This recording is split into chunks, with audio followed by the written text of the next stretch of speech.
So good morning everyone. As Fleur said, my name's Simone Douglas. To give you a bit of background on me, I'm one of the founding partners of Social Media AOK, which is a specialist social media agency, so it's all that we do.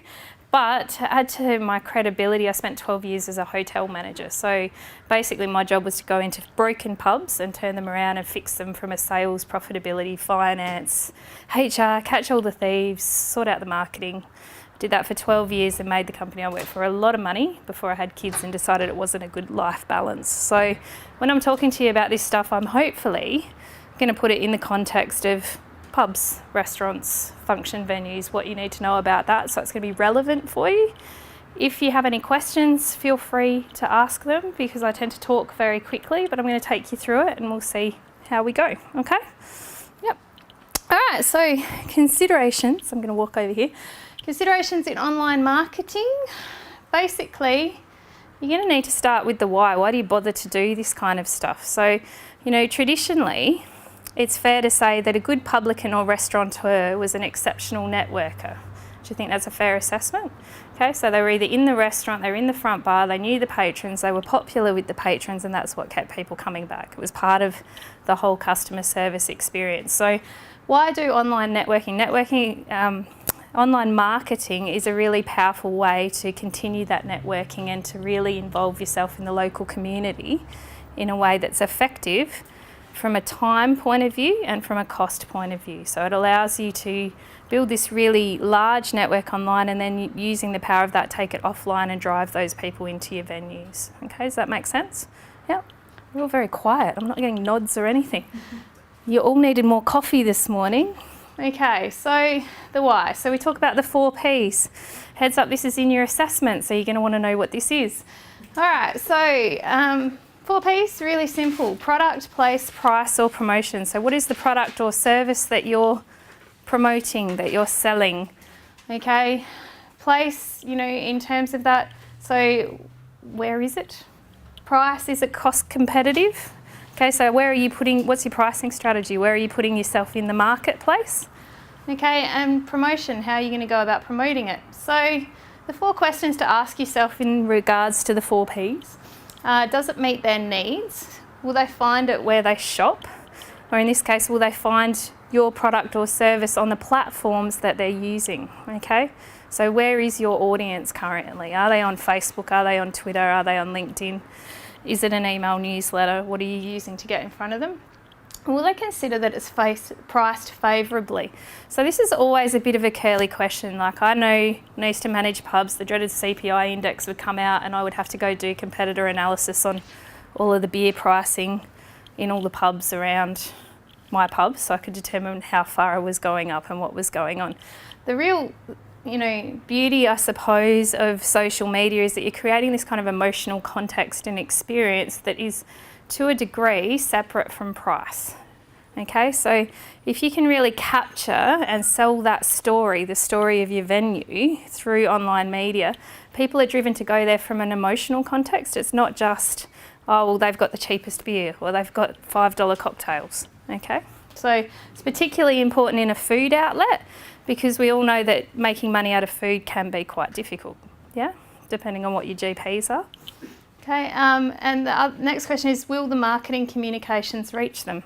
So depending on the age group that you're trying to talk to, again, they're going to be on different platforms. How many of you use Snapchat to market your venues? No? Okay, so you want to start looking at things like that, the emerging social media platforms, because that's where your younger market is, okay? So that's where they're coming through. So it's worth exploring. Okay, so we talk about who do you want to talk to. So one of the most important things that you do when you're getting ready to do a marketing plan is work out who your audience is, okay? And there are a bunch of buyer persona exercises that you can do.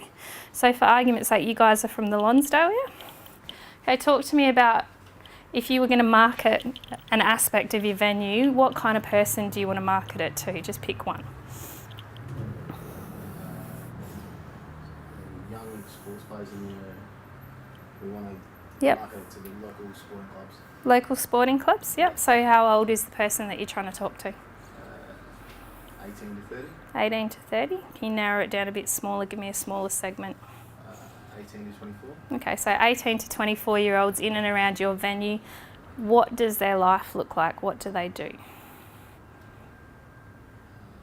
Play sport. Yep. Socialise, go out. Yeah. So, where do they go to the gym? Yeah. No idea. Okay, so these are the kinds of questions that you want to ask yourself. The more that you can narrow down in your local community, those kinds of things, even it'll be a bit of a guess, but one of the things that I would do is go, well, where are the local gyms? Which local sporting clubs? What's going to be relevant to them? Where do they get their morning coffee? If you're trying to talk to mums with school-aged children, what does their life look like? Because it will drive the different platforms that they use, and it will also change your message. Does that make sense? Yeah, okay, so buyer persona is really important. Once you've worked out who you want to talk to, your customers obviously, but you can see how I was really trying to narrow that down to get to one customer segment. There's a reason for that. Most businesses, not just hospitality businesses, make the mistake of taking what's called a machine gun approach to marketing. So they want to talk to anybody who's interested in coming in, drinking and or eating at my venue whenever. Does that make sense? So you're just throwing information out there, and the problem with that is it's not targeted towards the person that you're trying to talk to, so your cut through is less in terms of cutting through all the noise. Okay? So always target it down, and then it becomes, well, what do you want to actually talk to them about? Okay, so if you're talking to these 18 to 24-year-olds, okay, for this, you want them to come into your sports bar, or yeah, okay. So what do you want to talk to them about? Why are they going to want to come to your sports bar? What makes the Lonsdale so good? Specials, drinks and meals. Yeah. New betting areas. Yeah. New areas showing sports and stuff like that. Mm-hmm. Okay, so what I would say is the more excited you can get about what you want to talk about, the more likely they are that they're going to be interested in it. So I'm going to talk to you today about different ways to generate content to get people excited about what's happening. It's not just about pointing your point of sale up on your Facebook page, okay, or things like that. So get really clear about, Joe Bloggs, who plays in the local soccer club, is going to be interested in what in your venue, okay, and it's going to be, and you can tell I don't really follow sport, but let's say when the World Cup was on, it's going to be, I can put bets on at Sportsbet for the World Cup. I can come in and the World Cup's going to be on the TV, things like that, okay. So we've talked a little bit about the where, so where your customers are, what their life looks like, but also which platforms are they on. So different online marketing activities are geared towards different audiences, and you have to have different calls to action on each one. The important thing to remember with social media is it's called social media for a reason. It's meant to be other-centric, and what that means is you're meant to be attempting to engage people in conversation, okay? That doesn't happen very well if all you're doing is telling everybody about the venue, okay? Makes sense? So every time you get a comment or something on your Facebook page or a retweet, you want to try and encourage a conversation to start happening by asking open questions. Okay, perfect rule of thumb with Facebook in particular is try and turn every comment into 5. Okay, so someone says, oh, fantastic night last night. Oh, that's great. What did you get up to? Okay, blah, blah, blah, blah. Had a fantastic cocktail. Really, which one did you order off the menu? So on and so on. Because every time that they engage with you, all of their friends see in the little sidebar that they're engaging with your page. Okay, so now we've covered the what, and in your assessments there's a marketing plan template that kind of chunks it down. Okay, so we're going to move on to the how. Tone of voice becomes really important. Okay, so the thing is, like in a venue, you still have a personality. That venue has a personality. It's positioned in the marketplace in a certain way, okay? So if you're not clear as managers about what that tone of voice is and what the personality of that venue is, it's really hard to determine whether content fits or doesn't fit, okay? So one of the best things that you can do is sit down with your team and say, if our venue was a person, what would they look like? How old would they be? What beers would they drink?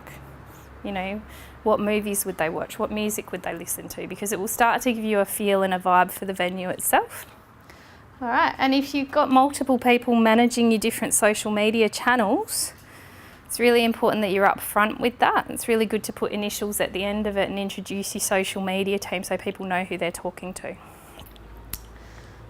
Okay, so social is a visual playing field. Trying to think of who I was looking at the other day. The Playford Hotel's just relaunched.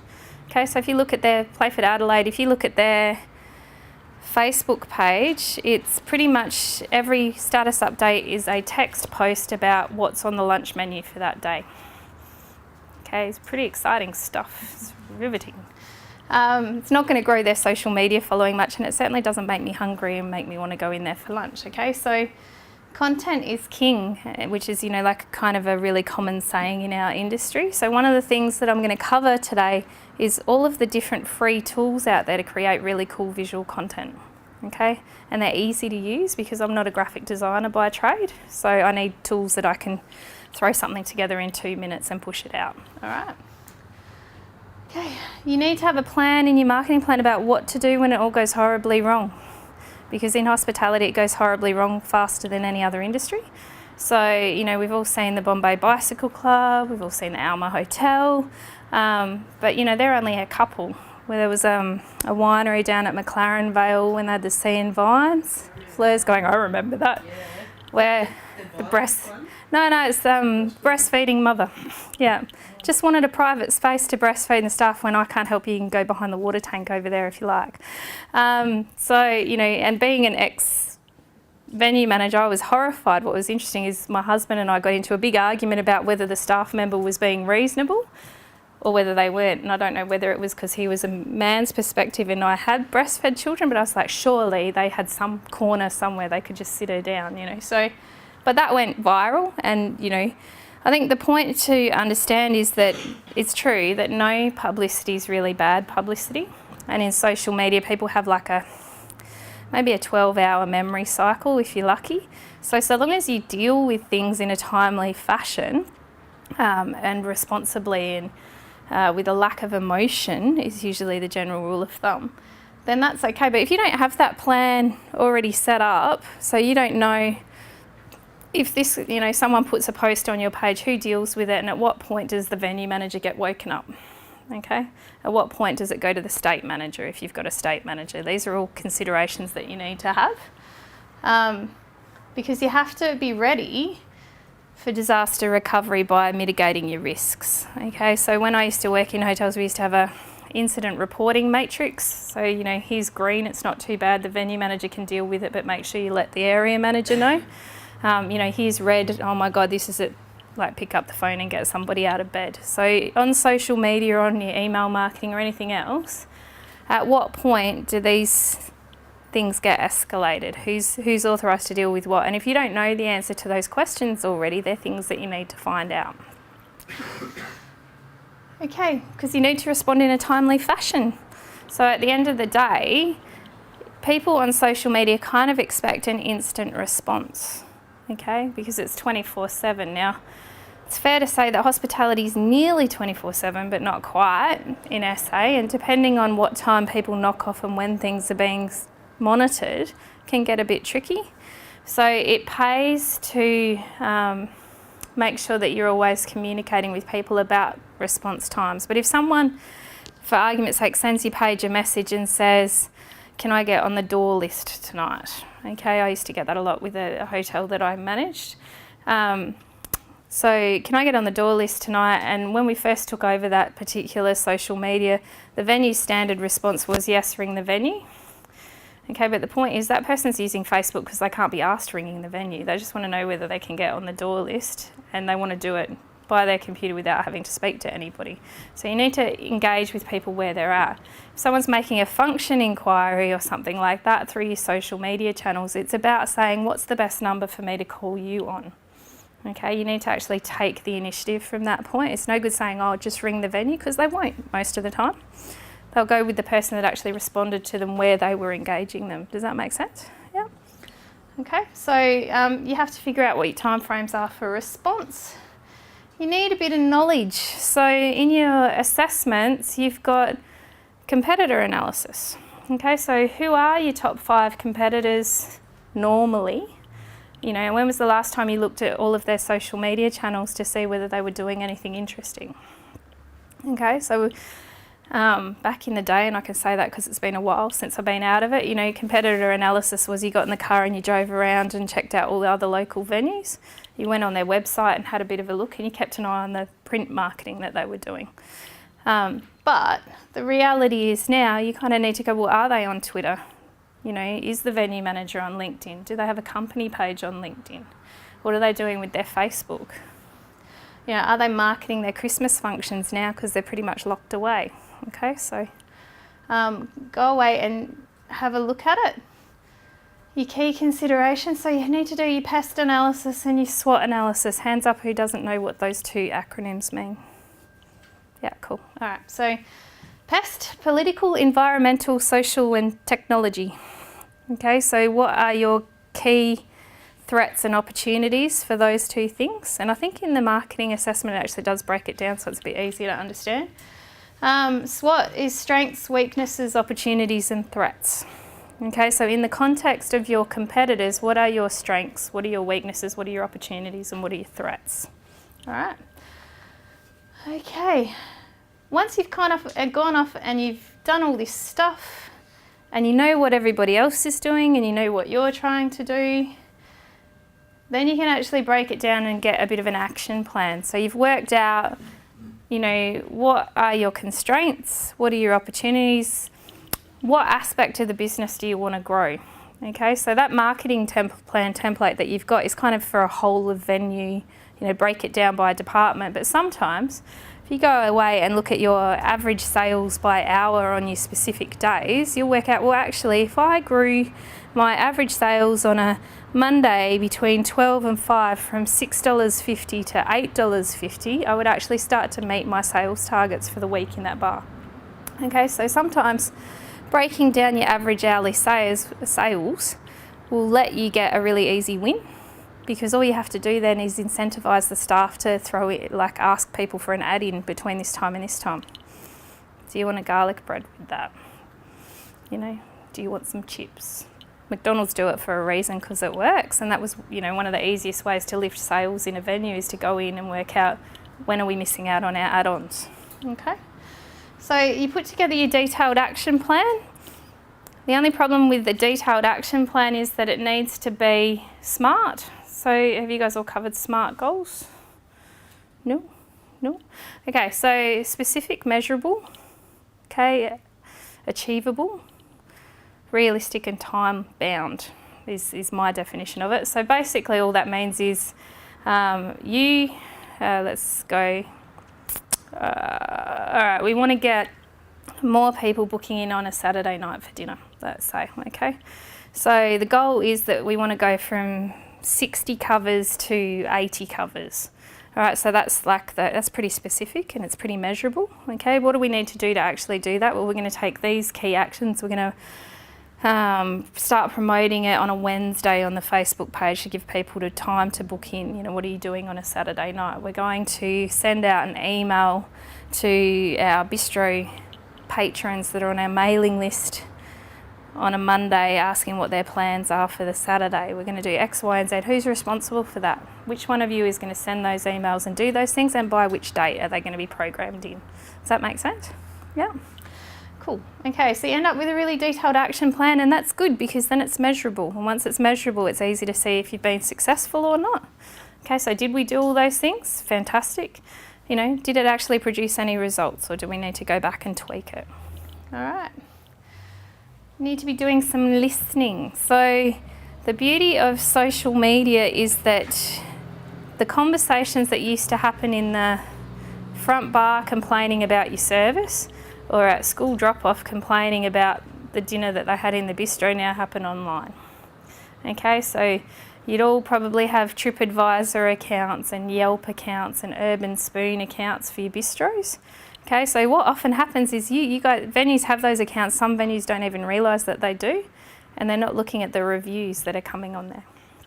Some venues haven't claimed their Google Maps listings, so they don't have right of reply to the reviews that are left on those listings either. Okay, so these are all things that you need to look at. But you can also use tools like social mention, so you can actually type it in and look for your brand so that you can actually see what people are saying about you, okay?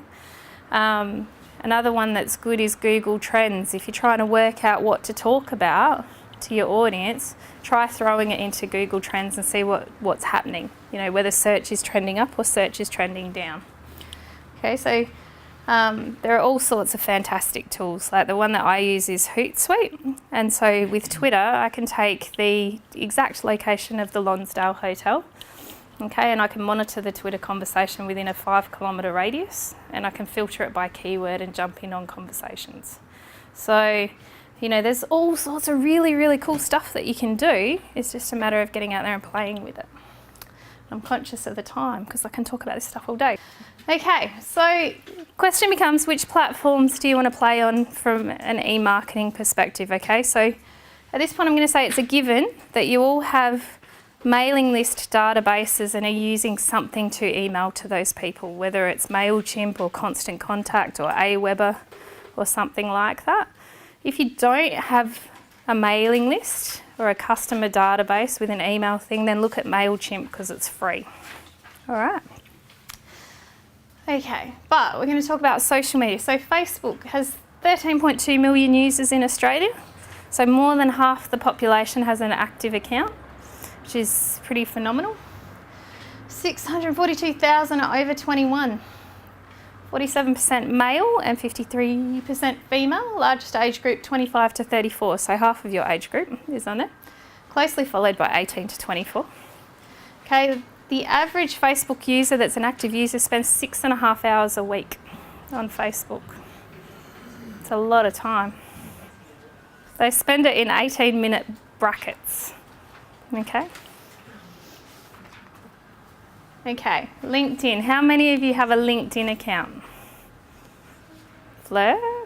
How many? Okay, so I'm going to assume then that you're not really sure what LinkedIn is, so I'm going to run you through it. Okay, so LinkedIn is Facebook for business people.